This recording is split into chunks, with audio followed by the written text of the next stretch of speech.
Welcome to this video about frequently asked questions on using 5 EMA strategy on uptrends. In this video, we will discuss the most common questions that traders have when using this strategy. First, let's define what 5 EMA is.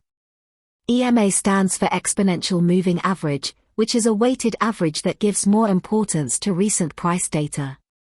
The 5 EMA strategy is a technical analysis strategy that uses the 5-period EMA on an uptrend to identify entry and exit points for trades.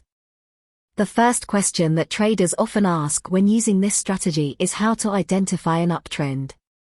An uptrend is a series of higher highs and higher lows, which are clearly visible on a chart. To confirm an uptrend, you can use trend lines or moving averages. When the price is above the moving average, it is considered an uptrend. The second most common question is how to use the 5 EMA for entry and exit points.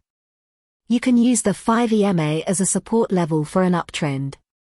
When the price crosses above the 5 EMA, it is a good signal to enter a long position. On the other hand, when the price crosses below the 5 EMA, it is a good signal to exit the position. Another question that traders have is what is the best time frame to use for 5 EMA on uptrends. The best time frame for this strategy is a matter of personal preference and depends on the trading style.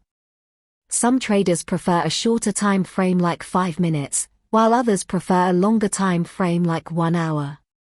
It is important to test different time frames to see what works best for your trading style.